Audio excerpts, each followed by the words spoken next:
Again, I dare you. I double dare you, mother. Get busy living. You get busy dying. Open the pod bay doors, Hal. You're gonna need a bigger boat. And here we go. Welcome back to another episode of the Cinema Cult Podcast. I'm your host, Cody Maloof. With me always, our co-host, Dante Troina. How you doing, Dante? Doing all right. Doing much better after last night, seeing the fourth episode of Daredevil Born Again. Yep, we got the fourth episode of Daredevil Born Again released last night. I didn't get to it till this afternoon, but really cool episode. I think we're moving in a really cool direction here. What do you think, Dante? What were some first thoughts that you had? How'd this episode hit you? I think, again, like we talked about it last week, where the show's kind of hitting its stride and becoming its own show. I think episode 4 really encapsulated that and showed that Daredevil Born Again is telling its own story now. I was really impressed by how well stitched together this episode is, because we all know that this show went through extensive reshoots and rewrites and kept some of the old material. Mm-hmm. And I think it actually plays pretty smoothly as you're watching the show, where you can tell that it is stitched together, but it's stitched together pretty well.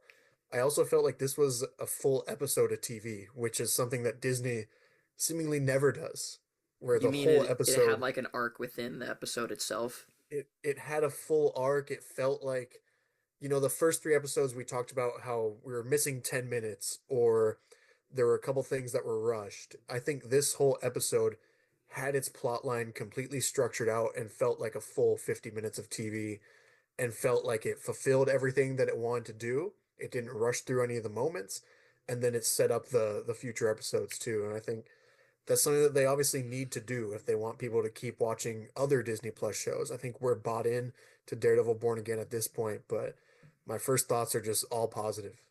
Yeah, I generally agree with you. I think I'm definitely while I'm watching this show, I'm thinking about like where are the seams, because like you said, this show has been significantly restructured, over the course of its creation.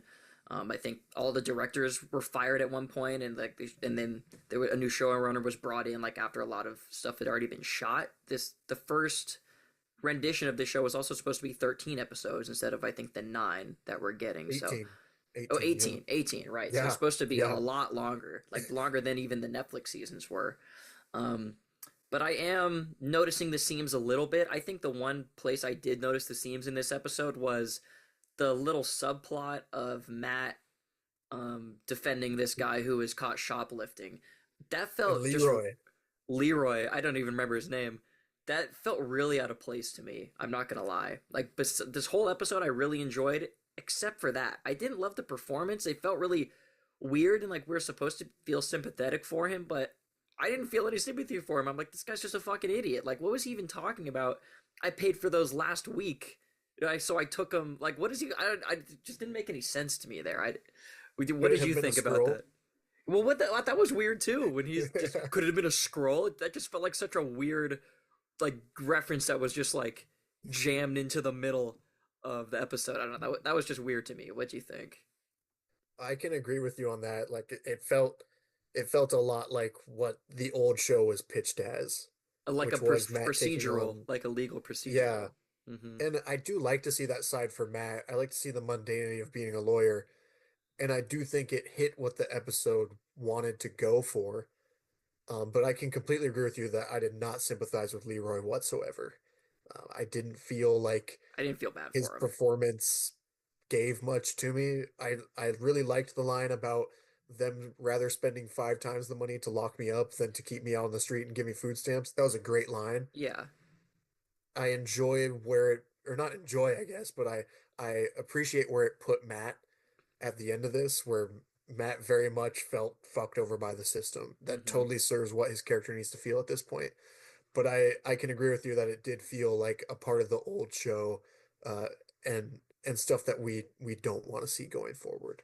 Yeah, I just think you could have completely cut that out and the episode would have been better. But I think, like you said, the only reason it was in there was to kind of plant the seeds for Matt starting to doubt the system again.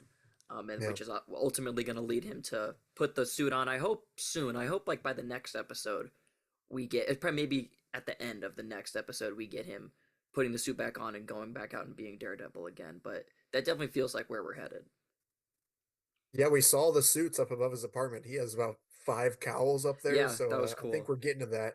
We'll get to that later in the episode, but I think, yeah, like you said, I'm about ready to see Daredevil now. I think the show's done a really good job at laying the groundwork and transitioning into what Born Again wants to be. It's done another again a really good job um, at being an interesting show without much Daredevil in it. It's about the character. It's about Matt Murdock. It's about Wilson Fisk. But I do want to see Daredevil at some point in a Daredevil show. I'm Yeah, ready. me too. Speaking of Wilson Fisk, that's basically where we start off this episode. We think we start off with Muse um, carrying someone through the subway tunnels, but then we quickly cut away from that, and it's only kind of not picked up again until the end of the episode. We really start off with Fisk wanting to do more mayor stuff. He is actually having to do things that the mayor has to do. Like he has to go listen to a children's recital, listen to them sing him a song. I thought that was pretty funny scene, having to watch Kingpin sit there in a middle school classroom while a bunch of kids sing to him.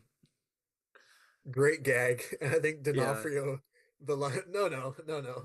The yeah, no, kids are one's so enough. kids are so talented. The city never sleeps. Goodbye. That Yeah. was absolutely awesome. And I love him walking into Latvian Heritage Day and getting the same exact song. I didn't think they overdid the gag there. I think it was just perfect to Well, throw him in this awful situation. That's Fisk's personal hell, right? and that's another question I had. Yeah, that definitely is Fisk's personal hell. I think it's funny to see him like realizing, oh shit, like this is stuff the mayor has to do. I Yeah. can't just do whatever I want. I have to, I'm really not the kingpin to a Like certain extent. being a crime boss might be more fulfilling for him, I where he think can actually so. get more things done. I think so. That'd be interesting to see if that's where his arc goes. If he realizes that maybe it would be better for him. Like he didn't realize that being the mayor was going to have all this red tape, which is kind of what we get into, where um he wants to do this project on the docks, and very quickly his right hand woman. I don't know what's her official title, advisor or something. I'm not sure what her actual She's title is. advisor to the mayor, I Right. guess. Yeah. Yeah, she's And she's been there a long time. She's gonna be there long after him. yep, that's what she says to Michael Gandolfini. But she very quickly says that, like, shows Fisk all the reasons why you can't just do this. So there's a lot, and Fisk is like, I don't care about red tape, and she's like, well, there is going to be some red tape. This is the city government. This is how this works. You So you that was kind of kind of have fun to. seeing. But my question was, what was the thing with Latvian Heritage Day or Latvian Heritage Month? Why was that what was that about? Why was That's that definitely referenced? leftover. That's another thing I think is left over from the old script. I don't know why it would It's so strange again, but it's only referenced in like two throwaway lines. So why couldn't you just cut those out? yeah, and it's made very present too. Right. He With took. Matt flirting with the girl Uh and huh. and Fisk attending the ceremony, it's made very present there.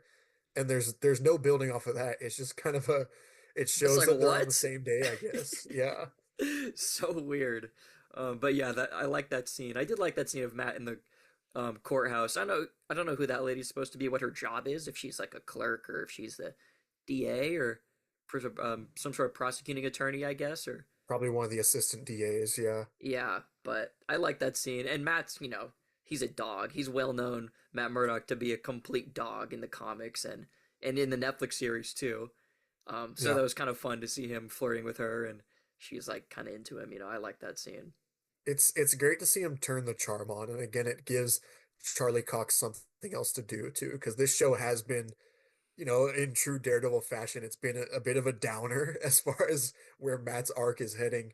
And it's cool to see that he still has that charmingness to him, that he can still go into a room and completely blow someone away with his senses. And I like it's right after the scene of Leroy poking at him for being blind, and he goes right into the courthouse and uses his senses to his advantage. I Yeah. can smell what you have for breakfast, and he's just totally flexing these advanced senses, and it's like, yeah, he sees more than you could ever dream of, and I Hmm. really like that scene.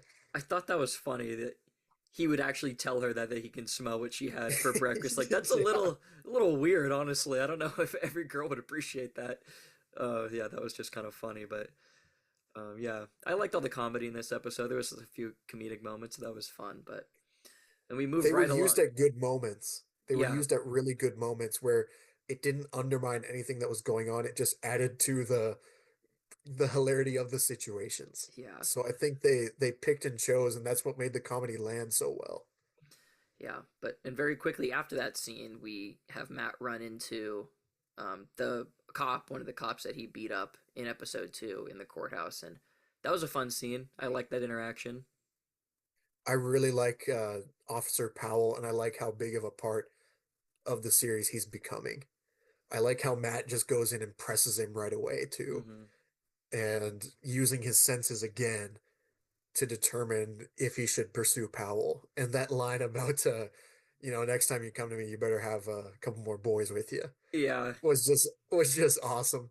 I think they've played this whole arc out with him and Officer Powell really well, and it's something that I do want to see more of. I want to see Officer Powell in every single episode now because I think he really does serve the story in Matt's arc, and I like when they run into each other and they even acknowledge it. Oh, we always run into each other now, huh? yeah. Love it. Yeah, interesting too that it was revealed that Officer Powell was telling the truth, that he when he said he didn't have anything to do with White Tiger's death, he was telling the truth. So we still don't know who was responsible for that. It still could have been the police, but Officer Powell doesn't know anything about it. We'll get to the bottom of it, I think, and I really like the start of the episode with Ayala's niece, Angela, coming in and pressing the corner and Matt and wanting to see White Tiger's body. And again, I think we talked about Kamar De Los Reyes, another just memorable performance in the third episode. They didn't even let the body get cold. They opened this episode with the White Tiger's, mask being taken into the bag and the amulet. I really respected that when she came and pressed Matt, she still was smart enough to know like these are dirty cops. It's not you. Hmm. The system failed, but she knew that Matt, as the lawyer, did everything he could to get Hector Ayala off. I I really didn't want that scene to be a finger pointing at Matt and more grief on Matt. I want the situation around Matt to affect him and his faith in the system to be wavered by his faith in the system, not because somebody's telling him how shitty he is. And she was a very smart and well played character. I think that's planting the seeds for at some point another White Tiger, which we might see. Yeah, I mean that wouldn't be too far off to say that they're going to try to do something with her eventually down the line, but I don't know. That's the kind of stuff that kind of pisses me off about the MCU sometimes is we're always focused on setting up things way down the line. But to me, it didn't really feel like a setup. I think you're just saying that it could be referenced later on at some point if they want to. And just a strong scene too. Yeah, it was a good scene. I Yeah. liked it a lot. I kind of forgot that's how we actually start the episode with that scene, and then we go into the Kingpin stuff. And then Officer Powell also in that scene too in the courthouse, he threatens Matt. So they're definitely still not friends. Like they definitely have Yeah, not. He's yeah. still mad. He's like, No love lost. yeah. And I kind of wanted to see Officer Powell a little bit question the fact that how did I get beat up by this blind guy, this blind lawyer? Like he Well, doesn't really question it. Does he think that Matt isn't blind? Does he think that he's faking it, or because he just kind of accepts pretty easily that this blind dude beat the shit out of me. I think he's so befuddled by it that he doesn't even know where to start thinking about it, right? Because he tells Matt, look, you're blind, you can't see this badge. And he takes a weird pride in what he does as a cop. Like his Mm-hmm. grandfather wore this badge, my father wore this badge, my cousins are knuckleheads, but they wear the badge. And I was kind of surprised by that because you would think this dirty cop doesn't have a lot of pride in what he does, but obviously people with good intentions or not still do have pride in the decisions that they make. And that was a really interesting angle for Officer Powell for me. And yeah, it was kind of funny how he tells Matt, "Listen, you're blind." It's almost like he's trying to speak it back into existence and Yeah, believe it that he is blind or that something didn't happen that night or so, and then Matt just calls right back to it with, you're gonna need some more guys to take me yeah, down, which I love again. I really do love that line. yeah. I hope we get some more interactions with them. That'll be pretty fun to see Yeah. where that kind of little subplot goes. Moving on, we then go to a scene of more therapy with Wilson Fisk and his wife Vanessa. Also, just not really loving the therapy scenes still. I mean, they're not terrible, but I just don't think they're adding a lot to the show at this point. I think this was the best one. I think you're right I because they like actually how discuss their relationship a little bit more. it really seems like they were actually in the room together for this one too, which was nice. They're sitting closer on the couch. You see each episode they're sitting a little bit closer on the couch. A little visual language there. I I'm not the biggest fan of Violet Zera's performance in this series so far. I don't Yeah. think she's captured me in the same way that she did in the first series, and a lot of that's probably due to some of the writing and situation they're putting her in. I thought it was absolutely despicable when she brings up Adam on the couch and she closes her eyes and talks about Adam's hands. And I said right there, like, oh, he's gonna kill this guy. And we already Yeah. knew Adam was a goner, right? Uh-huh. Or a lost cause. And Fisk admits in front of her that he had a conversation with Adam, a productive conversation, and that it's not his style anymore to do his old ways, which we'll get to later. But I think it was more of a revealing conversation about them and had a reason to be there at least this time. I think the first couple episodes, the therapy felt very forced, whereas this episode, it at least had a standing in the overall episode.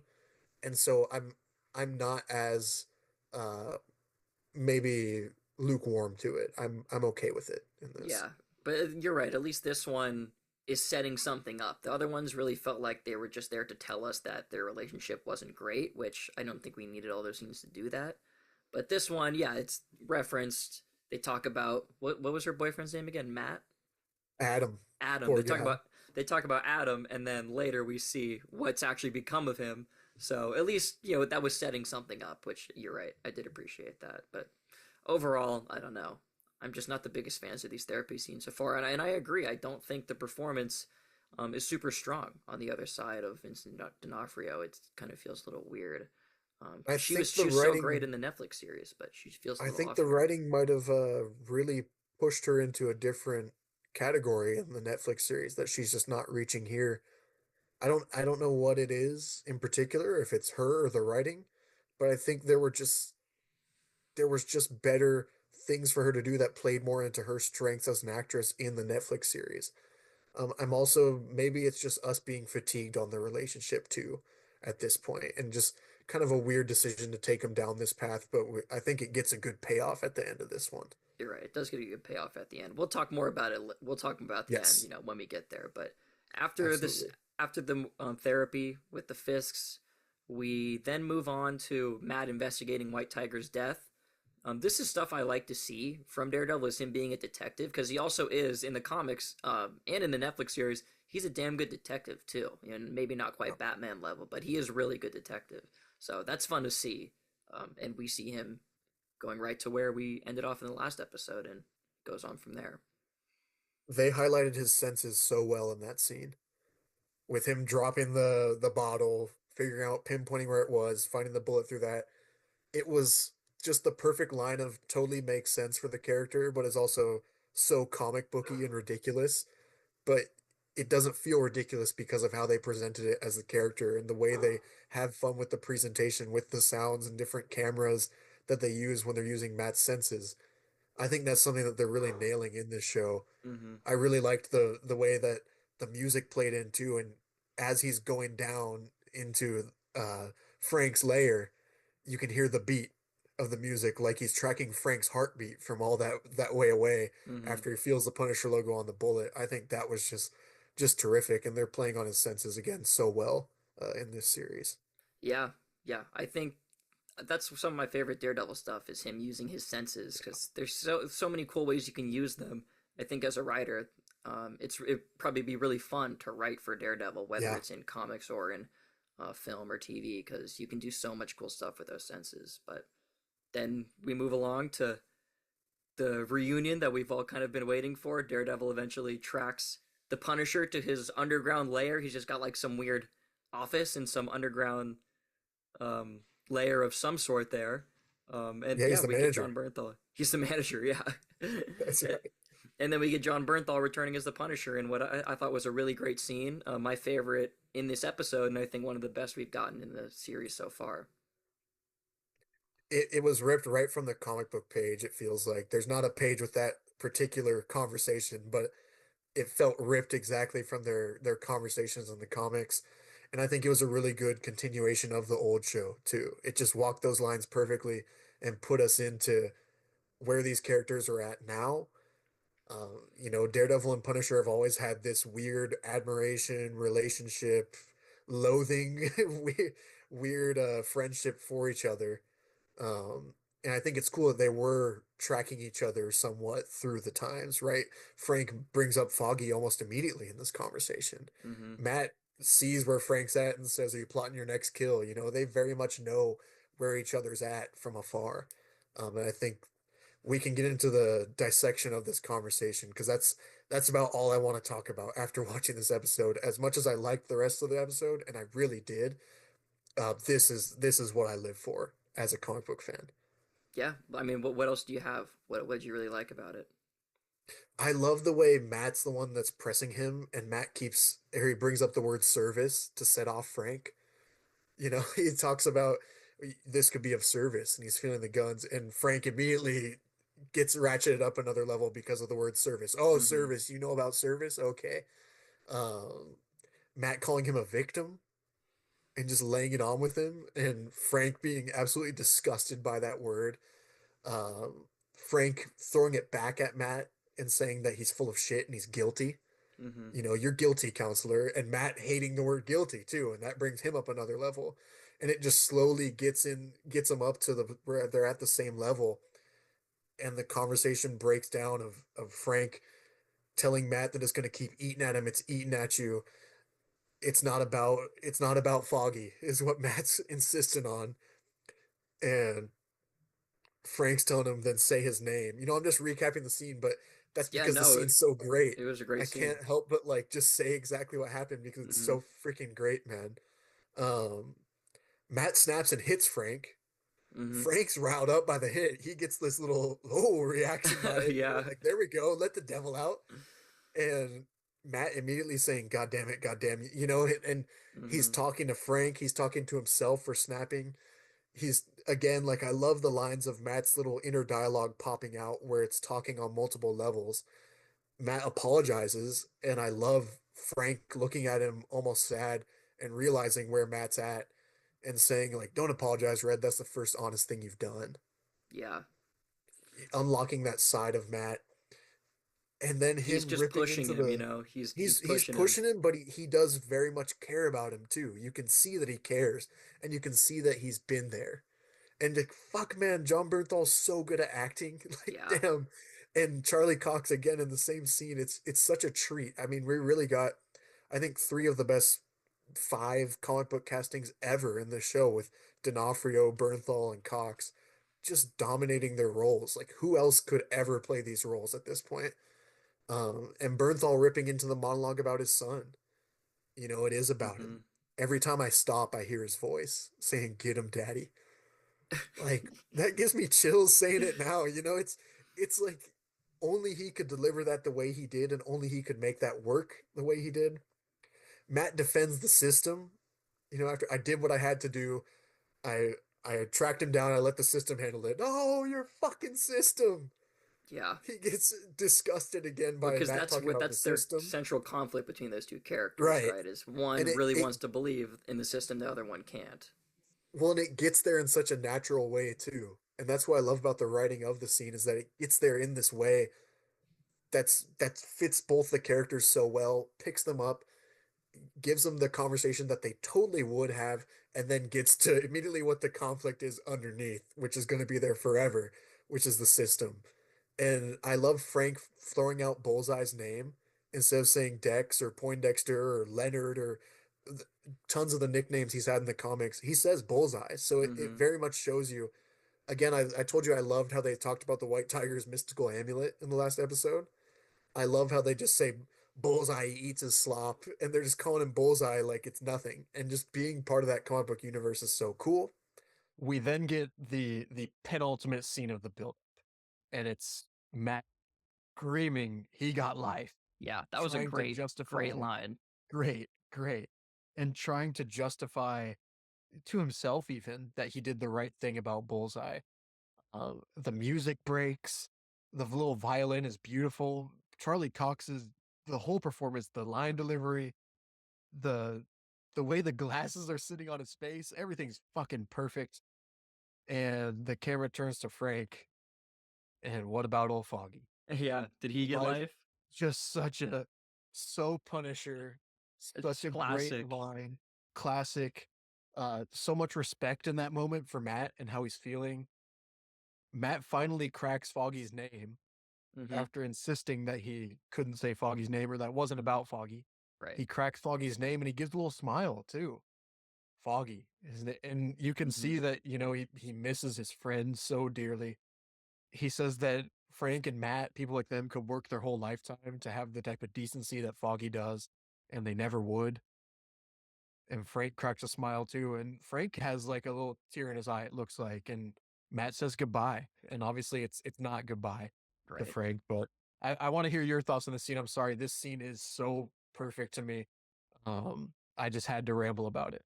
Oh yeah, you pretty much said it all. Like I agree with everything you said. I thought it was cool seeing like how Punisher was kind of sympathetic, like was Yeah. towards, Frank was a little kind of sympathetic towards Matt. He references the fact that Foggy died. I thought that was pretty cool that he's even bringing that up with Matt.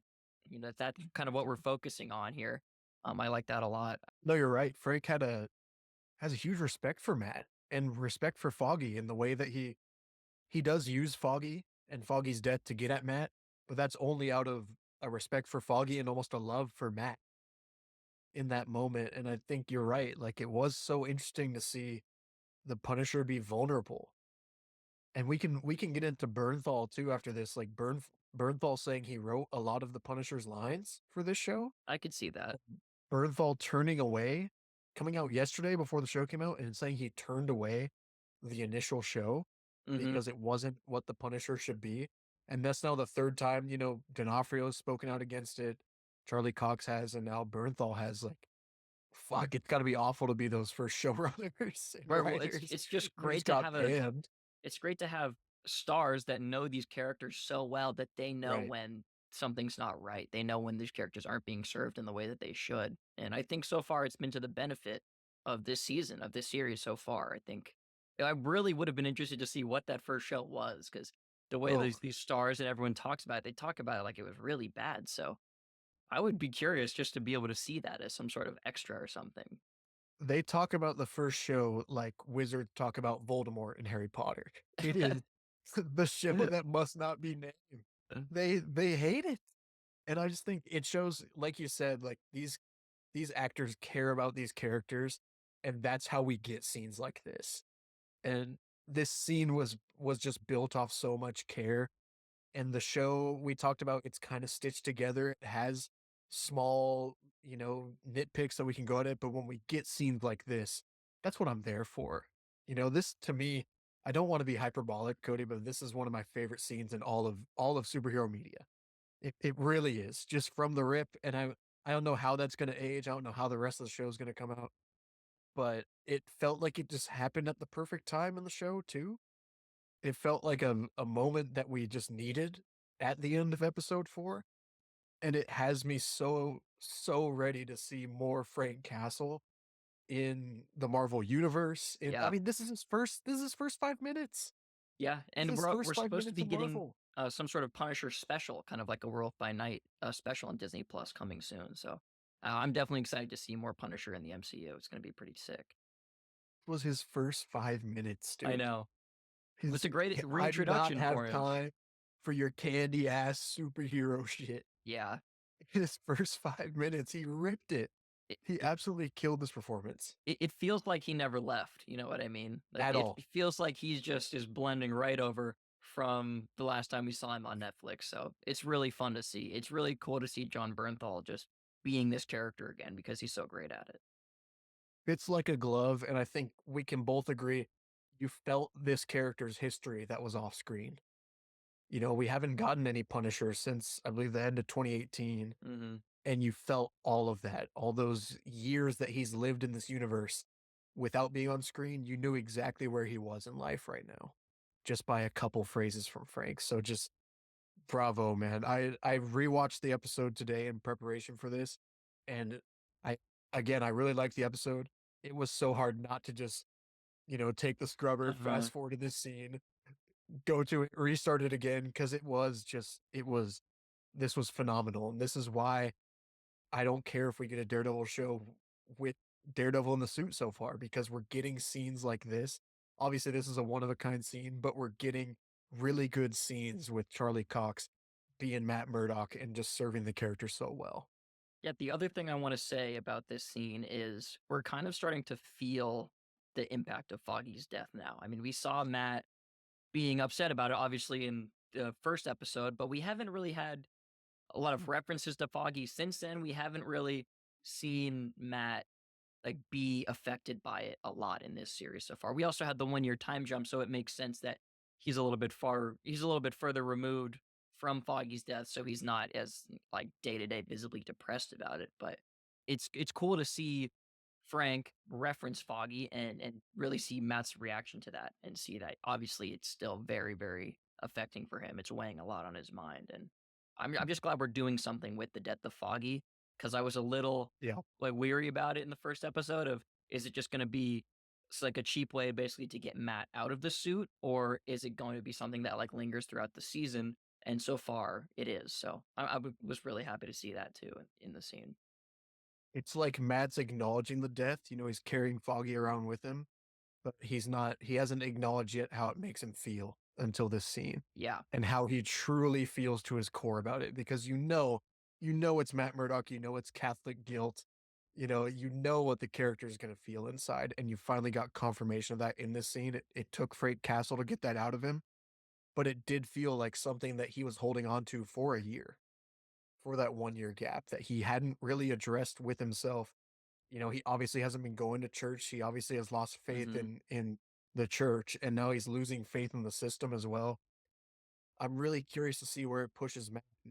We'll get, I'm sure we'll get payoff on this based on how they've been paying off things in the show, which I'm really pleased with. I think, they in previous Disney Plus shows, they would have had the Punisher in the very last episode. Right. They would have shown his logo every episode and teased you up to him and said he's coming, and it would have been maybe this scene, maybe this great scene, but in the last episode. And I'm glad that we got it here. And it gives Matt's character more room to grow, and it very obviously affects him into that night, which I think we're ready to get into now.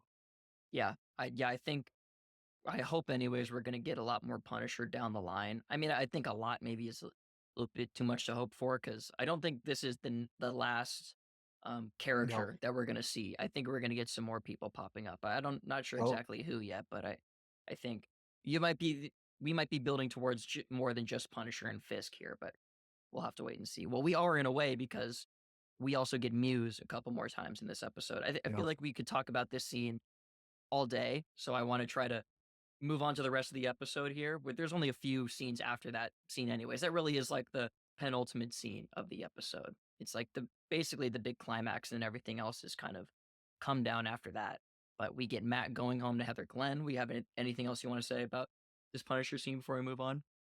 No, I'm with you. I think the whole episode was good leading up to it. This was fantastic, and what we're about to get into is some of my favorite stuff as well so far in the show. I think it was a fantastic little segue into the second act of the season. Yeah, I mean, what do you think about the relationship with Matt and Heather so far? I feel like it's pretty underdeveloped at this point. We haven't really had much time with them. We get another scene with them after Matt leaves Punisher's office, I guess if you want to call it his office, kind of is. Matt goes home and sees Heather. They have a nice little moment, and then they basically just go to sleep, and then we move on from there. But it just feels like their relationship still isn't getting a whole lot of coverage, I guess, so far.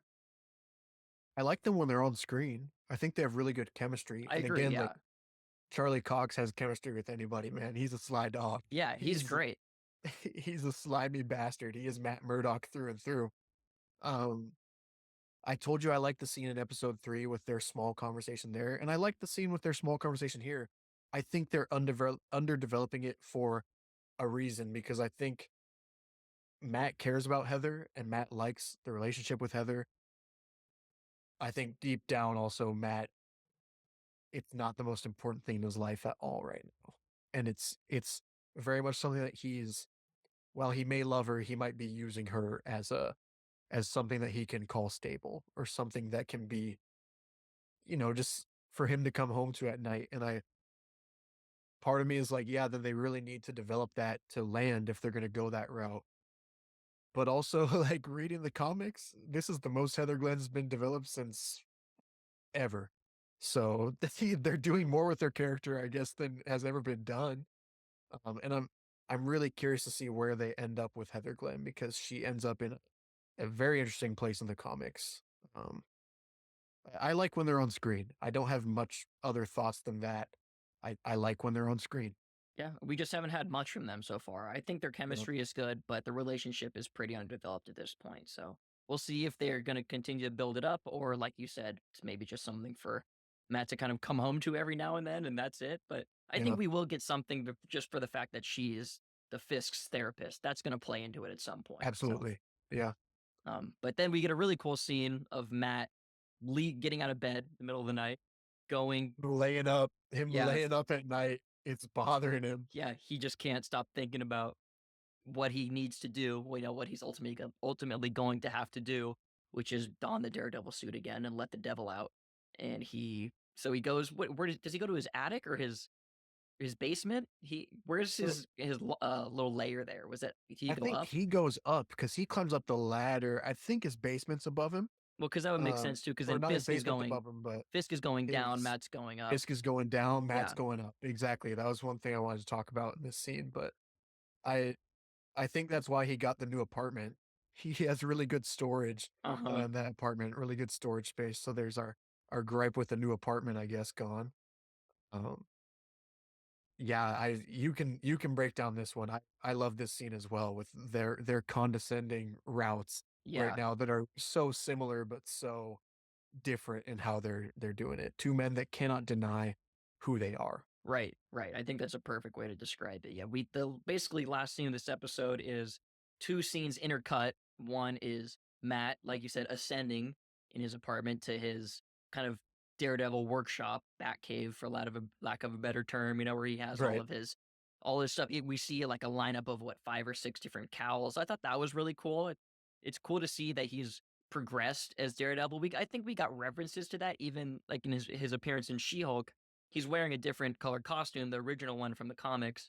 And so I think that was cool to see that we can have some variety in the Daredevil suits. I also thought his suit looked really good in She-Hulk. I thought it looked better than the stuff we had in Netflix. Same in his quick appearance in Echo, too. So it was cool seeing all his gear.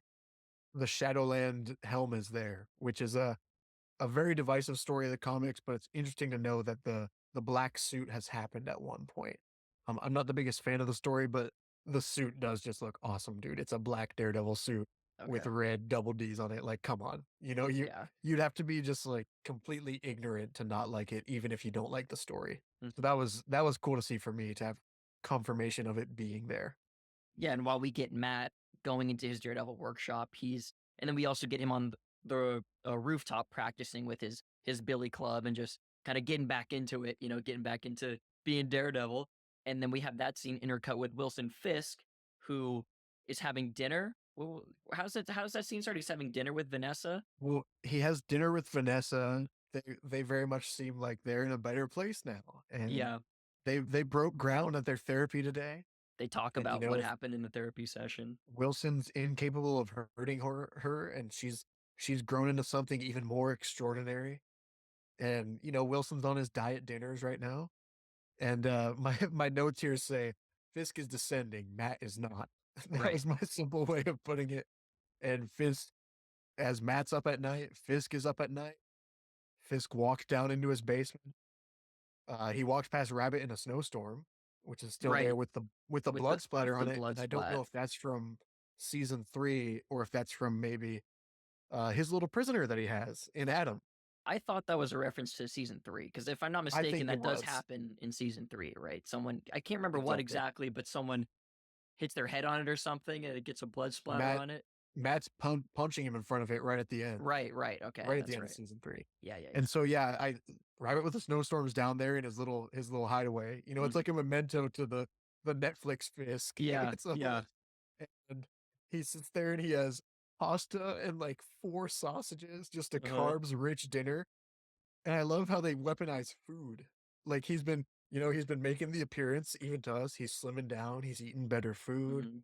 He's taking care of himself. He really, and we talked about it. Like he really is trying to do the mayor thing. Like he's trying to fit the position. Right. And even though we can see or we know that that's not Fisk, he's making a very valiant effort. And the show has shown us so far that he's very much put his criminal life in the past, and that goes to show with moments like him letting Daniel actually speak for Mhm. himself instead of just killing him on the spot like he Right, probably Netflix Fisk would have just killed him right there. would have just slammed his car door or his head in a car door Yeah.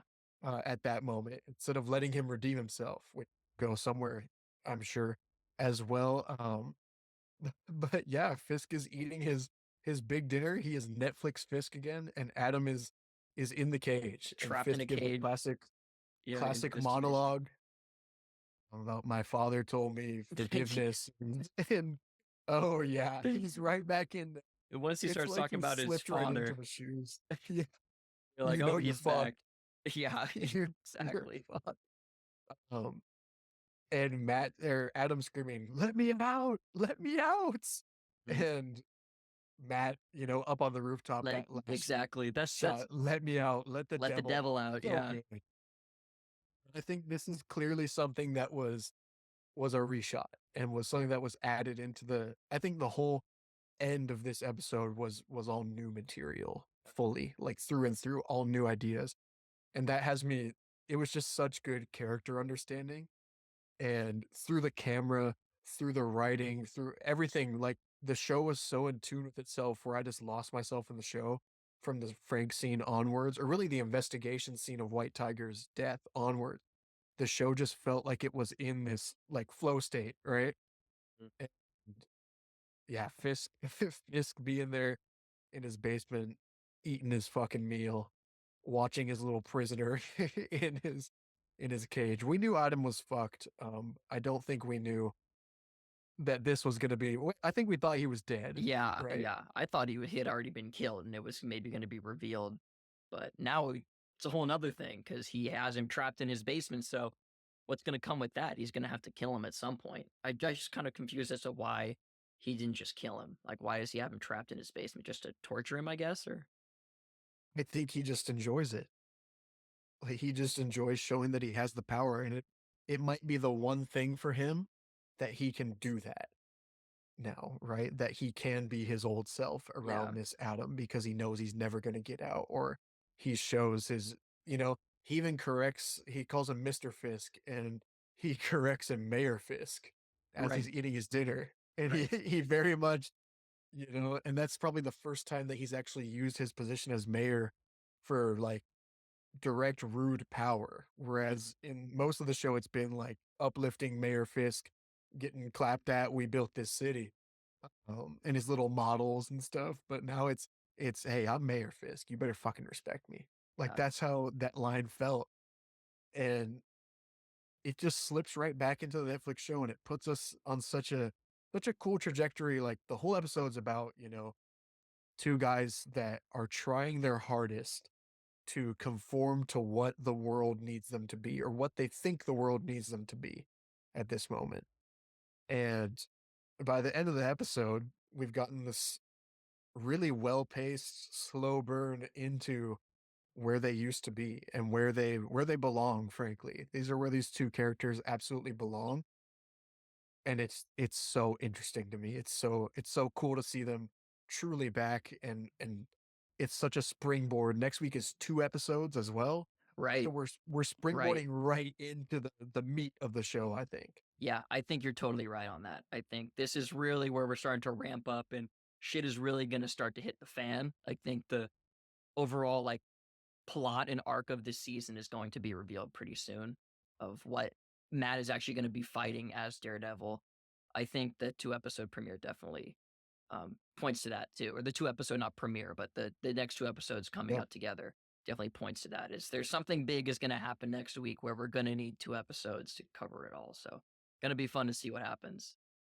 Fisk has never been he's always had a ton of screen time in the old show, but he's never been a protagonist like he is in this show where he Right. Right. It's very much a show about both of them. It's not. Mhm. It could be titled Daredevil and Kingpin. Obviously, I'd hate that title, but it could be titled. Yeah.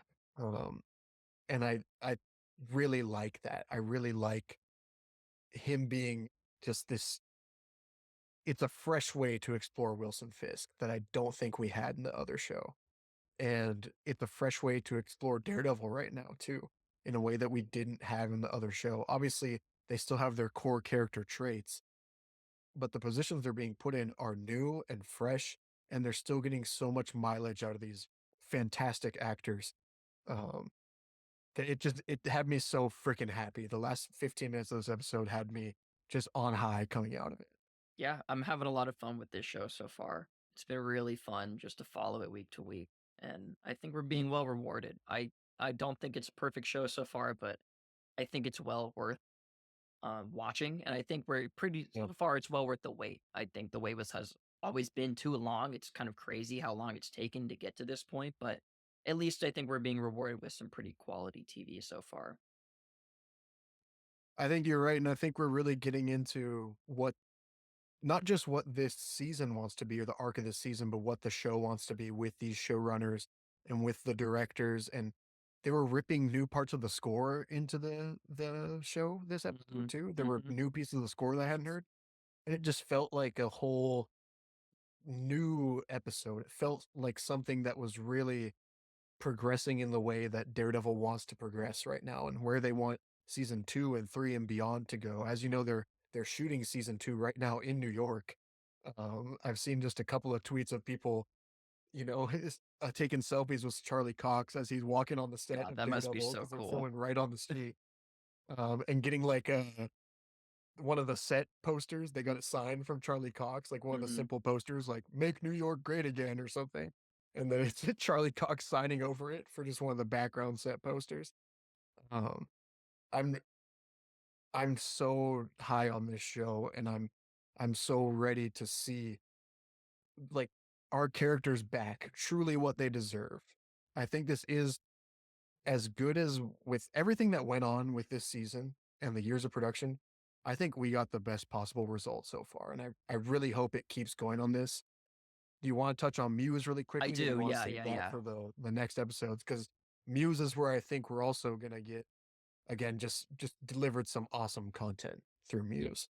yeah, that's I think the most interesting, I guess, plot point so far in this season to me, just because we don't know where it's going. I don't know anything about this character, but he's obviously being set up to do something in this season. And he's only been really hinted at. We saw him for the first time in his actual get up in this episode. I think you're right. We saw him before getting his book signed by Heather Glenn.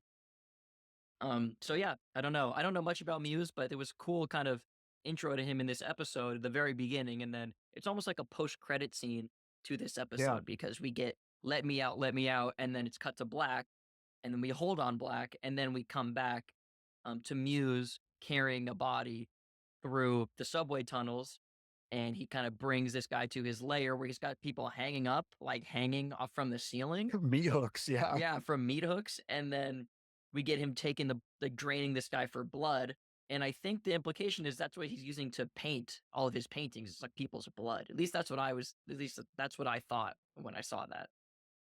so yeah, I'll add he looks fucking fantastic. He does. I He think the looks he costume looks looks great. cool. I was told I talked to David Mack at Comic-Con, who was one of the artists that was just seminal on the Daredevil runs in the late 1990s and early 2000s. He actually did all of the art that Muse has done in the show, all the street murals, all the stuff you see in his basement there. He was actually contracted to do the art for the show, which I thought was great. And he told me that when you see Muse, that white on his outfit, the white part of his outfit, it's all like parchment paper or canvas paper, the actual material for the outfit, which I think is Hmm. just genius, right? To Yeah, have yeah. the painter have canvas as his outfit, like that's just so smart. And you can see it when you're looking for it. Like I was looking for it last night and was so surprised by it. So if you go back and watch the scene or if you see Muse in the future, I think that's just such a cool little nugget. I'm so glad I talked to David Mack at Comic Con because he was so enthusiastic about Muse because he had so much to do with it. And yeah, I think we're getting like you said, I think we're getting the blood mural, which will be Muse's probably grand entrance into the next couple episodes of the show and into the Daredevil world, or the eyes of more than just being a street artist. I think we're gonna get the blood mural. Um, I don't want to say much about it, but where you can tell by blood mural and by what's happening in Mm-hmm. his den there what the blood mural will be. Yeah. It's going to be really fun to see where this goes too. I think it's cool because this is a character, like I said, that we don't know very well. At least I don't know very well. You said he doesn't get a lot of time in the comics. He's only in like a few issues or something. So 9 issues. 9 issues, right? So there's a lot of license for these writers to kind of do different things that maybe we've seen from him in the comics. I think there's just a lot of wide open space to work with this character. I think it's cool to have like a real serial killer in this series. You know, someone who's really unhinged, like a crazy serial killer who Matt's gonna have to deal with. And he's really, I think, fitting the bill right now. He's pretty scary looking. It absolutely fits in the series. I think he's such a cool concept as a character in the comics, and he's such a great concept that they can only make. I'm so excited because they can only make something good with him, is how I feel. So I'm really, it's felt like one of those characters that would never be adapted because he is pretty popular among Daredevil, readers, but he's in 9 of 700 issues, right? He's in a very small percentage, like maybe 1% of all Daredevil comics. Um, and he fits the story that they're telling right now with optics and with Mayor Fisk and with Matt Murdock being, having not as much faith in the system. And Muse is an artist who's going to tell stories about where New York's at. And I think that's why they're using stuff like the BB report in this show too. They're using all these things to their advantage to hopefully make a really good Muse arc. And I hope we get him in one of those 2 episodes next week. I really think they built him up so well. It's time to capitalize. They did so great capitalizing with the Punisher, and it's time to capitalize on this creepy bastard who's in the basements of the subway system. I'm ready to see where he's at in this universe right now. Yeah, I think we'll probably have like a Muse Punisher thing going on in the 2 episode drop next week. Hopefully, we have both those characters in it. I Right. would be a little disappointed if we don't get any more Punisher, and I'm sure we're gonna get Muse because that's kind of where we're building towards this point. So, yeah, overall, I think the season's progressing pretty nicely. I have a few complaints here and there along the way. I don't think it's a perfect show, but I'm happy with it so far. Yeah, I'm just really fulfilled by what's being put on screen and where they're taking the characters. And again, they just they really did nail the characters in this. So that's what I need to see. I give a lot of grace to this season, knowing everything that it went through. I think they're really ramping up again for the end of this season and into what the second season is going to be, because I think this won't be a season. I'm sure it'll wrap up some of the arcs of the season, but I don't think it'll be something where we get everything answered. And I've been really happy so far with what they're giving to us, how they're leading up to Punisher, putting Punisher in this episode. We're obviously going to get more Punisher, but we're fulfilled with that lead up. He dismisses the cops and says they're a bunch of bullshit fanboys. And that's about it, I really right? like that line. Yeah, it's like these So great. bullshit fanboys. Like, yeah, that was really cool. What they got to do with me? Right. He obviously can't stand them, but whatever. It was just fun to he's see him acknowledge them. Yeah, yeah. Yeah, it was fun. And they've built up Muse so well in these. If you watch Mindhunter, when they build up the BTK killer and they put him like before the credits every episode, it's just him going to the store and buying one little part for his next bomb, or it's him going to the store or going to somebody's house and changing the ADT system in their house, the security system in their house. But it's just something's off with the guy. Obviously, if you see Muse in this episode, you can see something's off with the guy. But I really like how they did it with the murals and all the episodes and very much focusing on them. And then in this episode, just showing like, yeah, this is he's carrying people down to the subway system to drain them of their blood. Yeah. And the paintings only get creepier as we get to his lair as well. So I'm ready for this freak to be on screen. Yeah, I'm ready for the 2 episode drop next week. I think that's going to be a big turning point or something big in this series. I think we'll get a lot then. So, Yep. extra long episode next week for the 2-episode drop. But yeah, overall, really liking the show, and I'm looking forward to see where we go next. Episodes 5 and 6 next week. So let's go. Let's get it.